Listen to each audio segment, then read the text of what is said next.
Hello, and welcome to the Ethics video series, Session 1, Ethics Overview.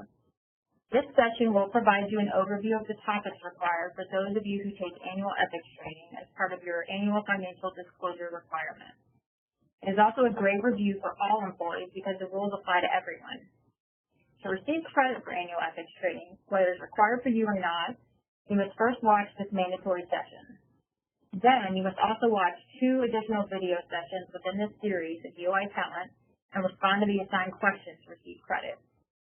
The other sessions are topic-specific, so I encourage you to select ones that are most relevant to you and your position, or maybe ones that you're not as familiar with. Topics include the 14 Principles of Ethical Conduct, Post-Government Employment, Outside Activities, Political Activity in the Hatch Act, and gifts. These are all available in DOI Talent. My name is Erica Armani. I am located in Denver, Colorado in Region 6, the Mountain Prairie region, and the intersection of Unified Regions 5, 7, and 9. So if you are located in any of these areas, I serve as your main ethics point of contact. Each region, including headquarters, has their own associate ethics counselor who is your primary contact for all ethics questions. Contact information for all ethics counselors is available on our webpage at sws.gov/ethics, along with a lot of other resources. I recommend bookmarking this contact page because the ethics program is going through some changes. You may have seen the all-hands email from Principal Deputy Director Margaret Everson about this. First, know that your point of contact will remain the same. However, all of the ethics counselors' email addresses will be changing soon.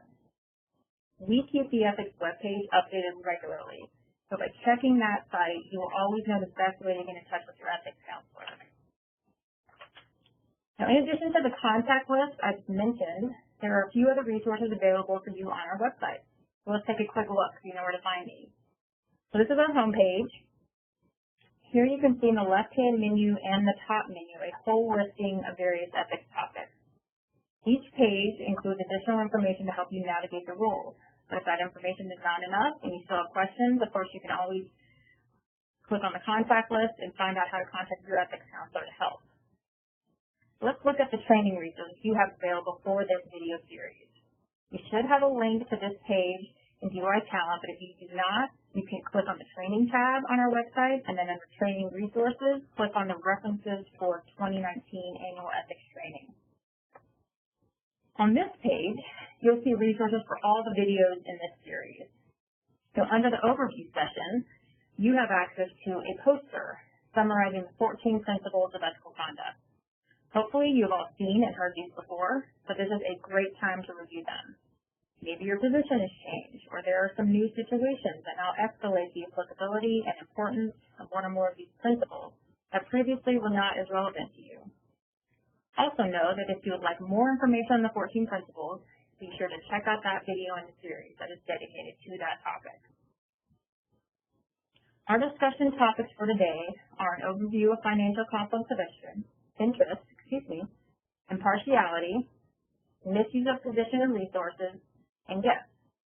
Other webinar sessions within this series are single topics that will go into more details and provide examples for a lot of these topics.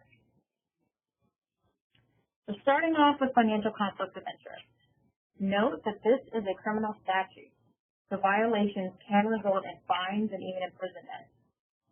As a public employee, your loyalty is to the service and to the federal government. Therefore, you are prohibited from being involved in financial conflicts of interest. But what is a financial conflict of interest? This means that your government work cannot conflict with your personal financial interests. Therefore, you may not work on any official government matters that can affect your personal financial interests or the interests of those that are imputed to you or considered yours under this rule. Considered yours. Let's explore what that means, because it may not be very straightforward. Under this law, the financial interests of other people and organizations you have certain relationships with are considered your own financial interests. They include, first, the interest of your spouse or minor child. So if an official government matter could affect the financial holdings of your spouse or minor child, you must recuse yourself and not work on that matter. For example, If your spouse owns some land in their name only, you may not work on any real estate matters or other government matters as part of your job that could affect the sale or the value of that property. The financial interests of a few organizations are considered yours under this law as well. This includes a business partner and any organization in which you are employed or serve as an officer, director, trustee, or general partner. Also included are the financial interests of any person or organization with whom you have an arrangement for future employment or with whom you are negotiating employment. Financial interests of all of these organizations are considered your own under the conflict of interest law, and you cannot work on government matters that could affect these financial interests. Again, it can be confusing, so always contact an ethics official if you have any questions about this. Now let's move on to impartiality, which has some similarities to financial conflict of interest. Impartiality is not a criminal statute, but it is covered in the Code of Federal Regulations. The impartiality restrictions expand on the conflict of interest statute to help provide a buffer to prevent you from breaking the law or even come close to it. Before, we spoke about how under the conflict of interest statute, you cannot work on government matters that are likely to affect your personal financial interests or those interests of a few others that are considered yours under the law.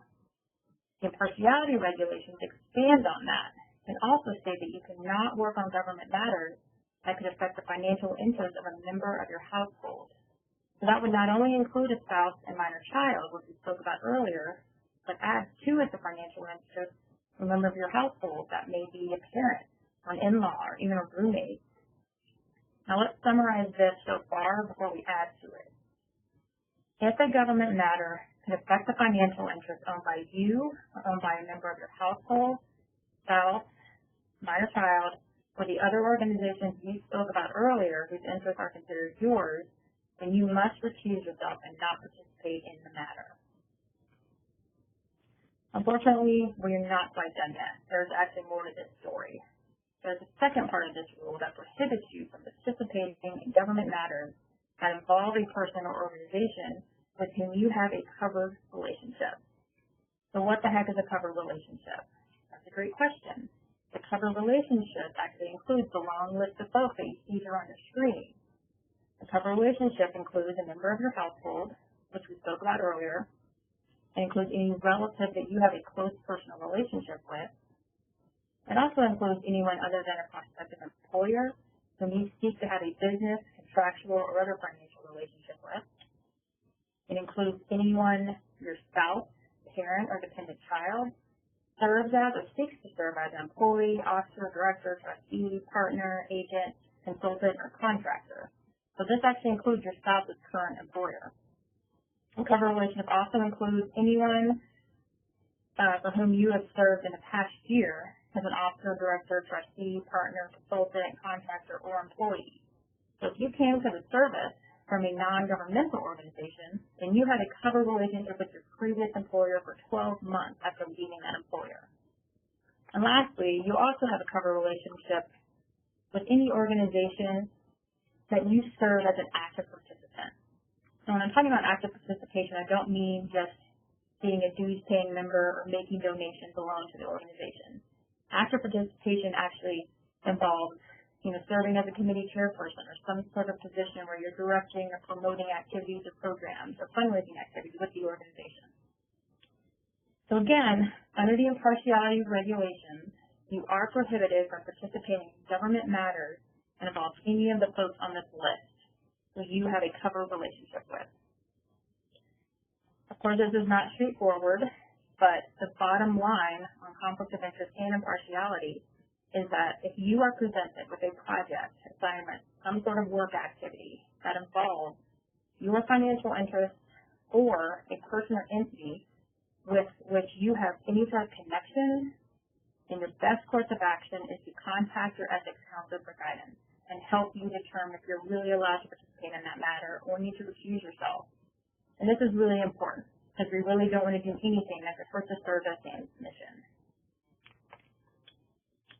Before we move on, let's look at a quick analogy that might help you understand conflict of interest and impartiality.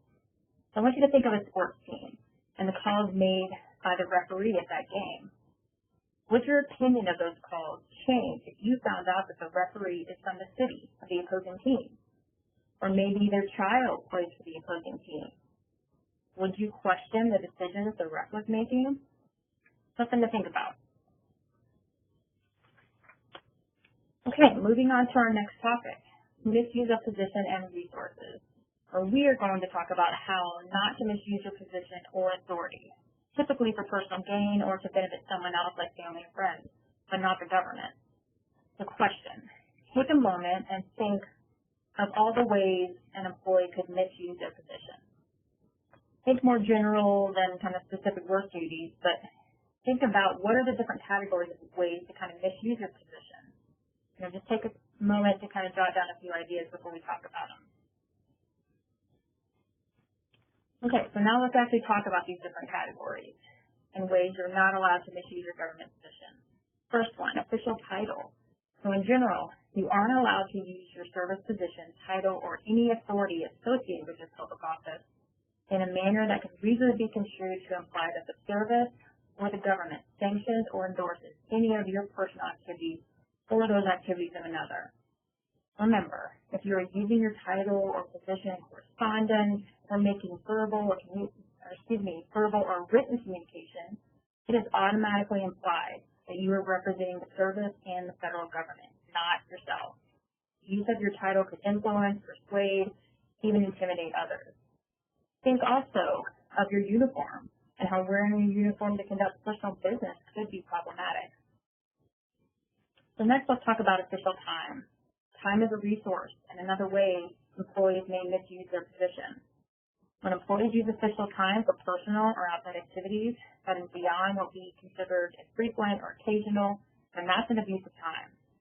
It's fine to make a quick call home, to check on the kids, or schedule an appointment, but spending more than a couple minutes on a personal activity is not acceptable because you should be using your time to conduct a government business. We also have rules on using tangible resources and property. Misuse of equipment includes IT equipment, computers, printers, and other electronics shown in this picture. But what other resources do you think could be misused? What about maintenance equipment or government vehicles? Those are government property and resources and must be used only for government business.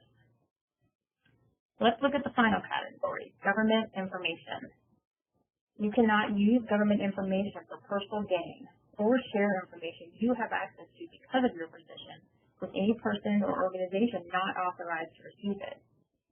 The definition of government information includes but not limited to classified information, confidential, non-public information, and anything that is routinely exempt from disclosure, and even information that may eventually become public but is not yet public. That's not something that should be shared until it has become public.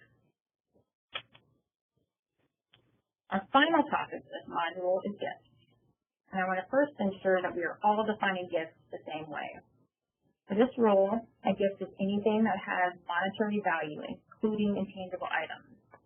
It can be a gratuity, a favor, discount cash, gift cards, certificates, entertainment, training, transportation, meals. And as you can see listed on this slide, there actually are some exclusions. The items on this list are not considered gifts and may be accepted without ethics approval. And that includes such things as light snacks, not part of the meal, discounts available to the general public or to all federal employees. Anything you pay full market value for, anything the government pays for, is not considered a gift. So we'll start with gifts from outside sources. Now, as a general rule, because you're a federal employee, you may not accept any gift if it is given to you because of your official position or given by a prohibited source. A prohibited source is a term defined in the ethics rules as an organization or a person who has business with or seeks to do business with our agency. And when you think of a prohibited source, don't just think of it as an entity that you cannot collaborate or work with. Just know that your interactions with them have certain restrictions under the ethics rules. Receiving a gift is one of those restrictions. And if you're ever unsure, always contact your ethics counselor.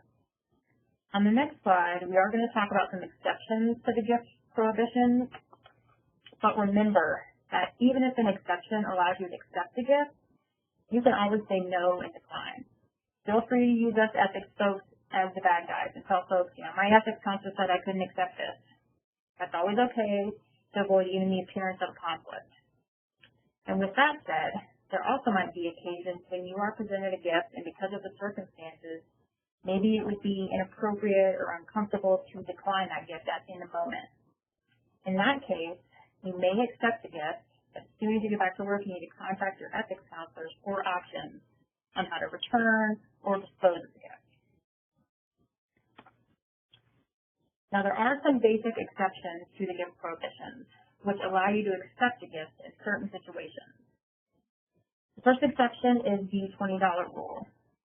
If the value of a gift is $20 or less per occasion from a single source, then you may accept the gift. However, there is a yearly cap of $50 per source for this exception. You have to pay attention to how often you receive gifts from the same sources, even if they are less than $20 each time. And really, if you are receiving gifts from the same source fairly often, you may want to think about how that might look on the outside, or whether someone could question your impartiality for accepting gifts so frequently from the same source. It may be a good idea just to decline. There's also an exception for gifts based solely on a family or personal relationship. For example, your spouse may work for a prohibited source. However, this exception would allow you to accept a birthday present for them because of your personal relationship rather than your job's official wildlife service.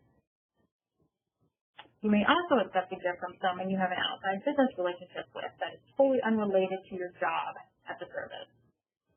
So let's say maybe you serve on the PTA at your child's school, and at the end of the term, they want to give you a thank you gift for your service. You would be allowed to accept something like that if it is unrelated to your job at the service.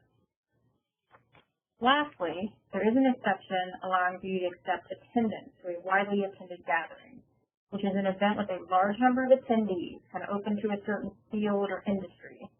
This exception allows you to accept free attendance and meals at the event that you would attend in your personal capacity, but it's in the interest of the service for you to attend.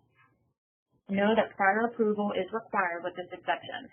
We do have a form called the DI 1958, and that must be completed in advance. So contact an ethics official if you run into something like this. And just a reminder that there is a session specifically on gifts in this video series, which goes more in depth on these prohibitions and exceptions. So be sure to view that if you would like more information. So there are also rules on gift exchange between employees. In general, you cannot give a gift or solicit donations to buy a gift for someone above you in your supervisory chain or at a higher pay rate. Similarly, you cannot accept a gift from a subordinate or employee who receives lower pay than you. There are some exceptions here as well, allowing for gifts to be exchanged between employees. If you have a personal relationship with the other individual separate from work and there's no supervisory relationship, then you may accept a gift from that person. Also, on occasions when gifts are traditionally given, like holidays and birthdays, and gifts valued at $10 or less can be given to supervisors or those at a higher pay rate. So if you're doing maybe a gift exchange in the office, then you need to limit those gifts to $10 or less to avoid violating this rule. You may also contribute to or bring in refreshments and food to share within the office. You may also give a gift to a supervisor in response to personal hospitality. So if your boss has a summer barbecue at their house, you would be able to bring a bottle of wine or a plant to the party for the host. Gifts valued at more than $10 can also be given to a supervisor on special and frequent occasions, such as a wedding, birth, or adoption. A birthday or a work anniversary is not considered special or infrequent, as these occur regularly.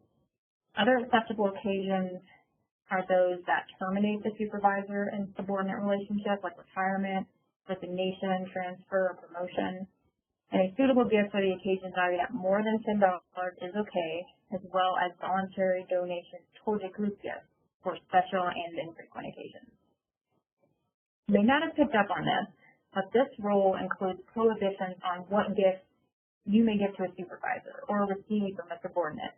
It does not include any prohibitions on what a supervisor can give to their subordinate, so just keep that in mind. For more detailed information on both gifts from outside sources and gifts between employees, I encourage you to view the short video in this series on gifts. Again, you may always contact your ethics counselor if you have any questions. So that concludes the overview section and all the required ethics topics. If you have not already done so, be sure to go to the ethics webpage and do a quick overview of the links and resources available, and be sure to bookmark it. Now, as a reminder, to receive credit for annual ethics training for this calendar year, you must now answer the questions assigned to this session and watch 2 more video sessions within the series. Here's the additional topics that are available for you to choose from. Each video is about 20 minutes long, so feel free to view more than 2 or come back later for a refresher. Again, I can't stress this enough, but if you ever have any questions about the information in this video or any other ethics topic, please contact an ethics counselor for your area. Their contact information can be found on our website. And also, if you're in the Mountain Prairie region or Unified Regions 5, 7, or 9, feel free to reach out to me, Erica Armani. I look forward to talking to you. Thank you.